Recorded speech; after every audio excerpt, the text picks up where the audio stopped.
Professor Vajira Dissanayake, who will speak to us on genomics-based healthcare. Vajira is the professor in anatomy and a medical genetist at the Faculty of Medicine, University of Colombo, and the chairperson of the specialty board in biomedical informatics, Postgraduate Institute of Medicine. He is a steering committee member for Forum for Ethics Review Committees in Asia and Western Pacific since 2009.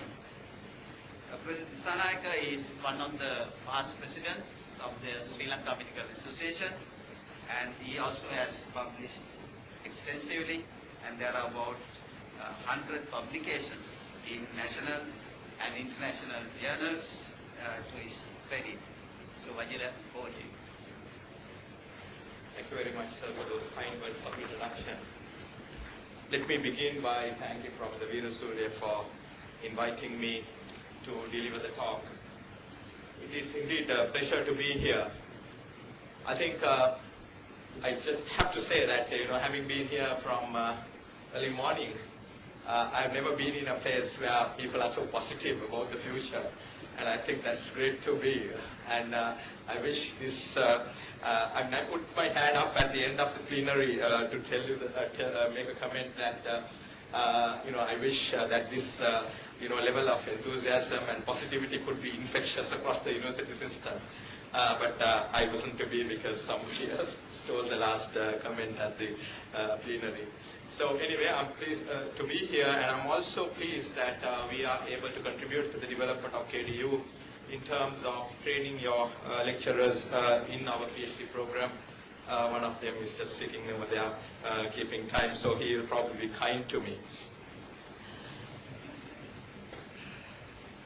Dr. Mehta, the WHO representative in Colombo, asked one day at the inauguration of the SLMA sessions this year, why do doctors call their work the practice? Haven't they perfected it? Is it the practice? So I submit to you, ladies and gentlemen, that it is indeed a practice. We haven't perfected the art yet, because when we give somebody a drug, we don't know what will happen to them. We hope that they will be cured. There are many patients for whom the drug will be beneficial and it will not be toxic. And that is what we generally hope for when we give a drug. There are those who are there for whom drugs will be toxic, but it would be beneficial. That may be okay because you get cured. There are those for whom the drug is not toxic and not beneficial. Those are the people who pay to continue their illness without any cure. And then you get those who pay for increased pain and misery. That's what could happen to any one of us if we were to take any drug. We did not have a way of predicting this in the past, and annually these were the horrendous figures coming out of countries where the data is available on what really happens to people. More than 100,000 people die in the US of adverse responses. Many more experience serious reactions, and nobody really knows how many actually pay for drugs that don't work for them. There was no way of predicting this in the past. However, all that has changed after the completion of the Human Genome Project. The Human Genome Project led to many discoveries, but one of the main discoveries was the discovery of single-nucleotide polymorphisms, the genetic changes in a single base which is most prevalent in our genome. All of us who are in this audience today are 99.9% equal in our genetic makeup. We are 0.1% different, and that 0.1% turns up to about 3 million positions in our genome, most of which constitute of single nucleotide polymorphisms. 99% of would be single nucleotide polymorphisms. they can be successfully used to predict the response to pharmaceutical drugs. And that is what is changing medicine.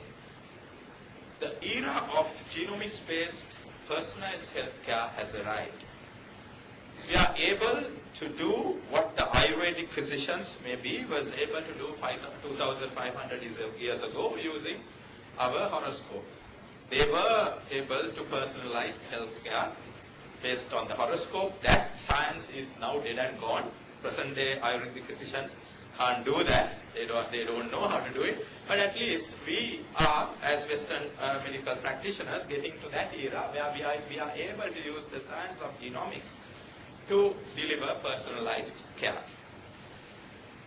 And that is coming more and more into the market. If you go to the US FDA's pharmacogenomics website, the last time I went there, about a month ago, there were about 188 drugs for which genetic testing was recommended in different forms, some mandated, some recommendations to look at drug interactions, toxicity, and so on.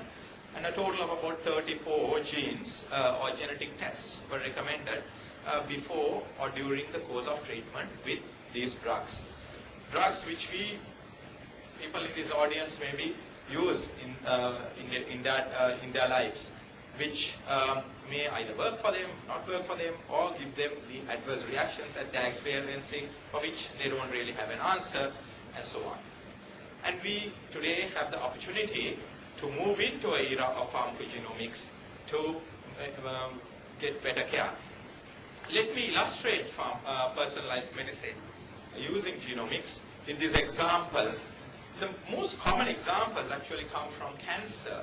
And of course, today, I know Professor Kamaldeen uses some of this information to personalize the treatment that he gives to his colorectal patients. I will tell you a little bit of that in a little while. So when you have a patient population, the modern day blockbuster drugs work for this big group, the good signature group. But there are those little cohorts or little groups of individual patients for whom those blockbuster drugs don't work, simply because they have a different makeup in their tumor. So you need to understand that tumor, understand that genetic makeup, characterize that tumor, and give them care that works for them. And that is the way that you subcategorize the patients and give personalized care.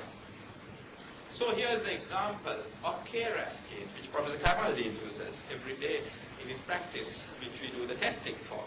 It is a highly specific negative predictor of response to single-agent EGFR inhibitors in patients with advanced small cell lung cancer and colorectal cancer. So basically, what really happens is, if you have the mutation, giving EGFR blockers doesn't work for you. The mutation is send the cancer on you jam the accelerator of the cancer, and it's in a path of no return. And you need to look at other alternatives.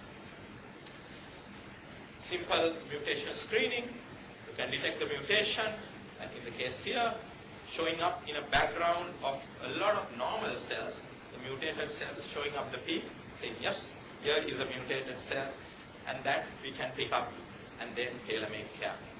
Why should we be doing this? Because the test costs somewhere in the region of 6,000 to 7,000 rupees, whereas you may be taking a course of treatment which really does not work for you, which costs about 200,000 rupees. Prof. Kamaldeen not said about 200,000 rupees if you don't have the test. In the absence of the test, this is what USA is spending. In the US system, before the test, or when in care provided where there is no testing done, they spend so much. Our cancer burden is going up, as you heard from Prof. Kamaldeen. So here we are in a situation where we may be leading to a situation where we will be incurring high costs with no benefit unless we embrace genetic testing. Another example, HER2 receptor status in breast cancer. Again here, based on the presence of the so-called increased expression of HER2 receptors, you can either decide to give receptor inhibitors or not. The cost of test, 30,000 rupees.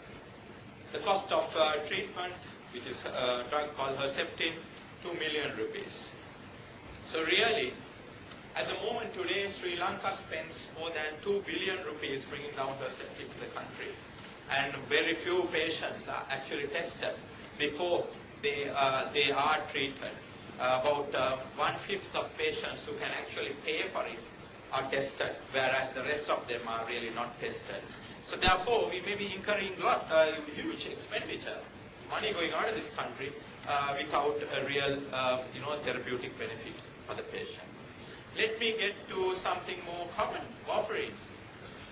Warfarin is a drug that is prescribed very liberally to a lot of patients with a lot of conditions.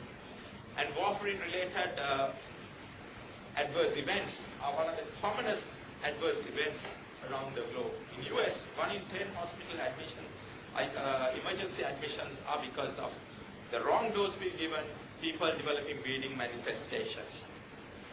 Today, by looking at the genetic makeup of the person, you can actually profile that individual, look at the other parameters such as the ethnicity, weight, and a lot of other things, and determine a personalized dose that would enable the person to take warfarin safely.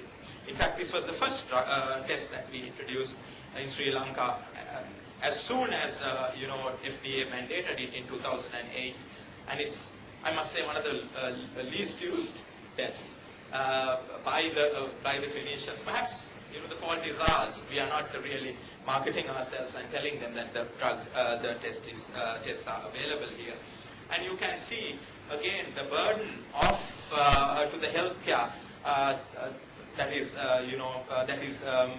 detected in other countries where proper statistics are available, in where people are not really getting the proper doses of medicine, of warfarin. So ladies and gentlemen, in the last few minutes I gave you 3 examples of how our practice would change using genomics in the future. So already the change is happening and you need to embrace it. But is there a place for us, because you might wonder, all this research is coming from the West, is there a place for us? There certainly is. Recently, myself and colleagues from the Department of Pharmacology in the Faculty of Medicine, Colombo, started looking at genes in the Cytochrome P450 pathway. You would know that that is the pathway which is involved in most of the drug metabolism. If you look at the contribution, the different CYP isoforms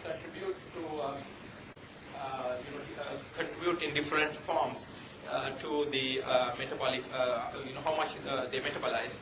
So we looked at this isoform, CYP2D6, and what we were basically interested was to look at the prevalence of the different variants of this in the Sri Lankan population. Now, before I go to the Sri Lankan population, the background to this is that the allele frequencies in different parts of the world varies. And if you really have these so-called null alleles or the non-functional alleles, what basically happens is when you take a certain drug, the moment it goes through the liver, it's inactivated and it doesn't really work for you. And what are these drugs? These are all the xenobiotics which are involved in a variety of conditions. And these drugs are widely prescribed in this country. We looked at the Sri Lankan prevalence of the alleles in the Sri Lankan population, and you can see the implications of what I just told you. The non-functional alleles in this population are much higher than anywhere else that have been described.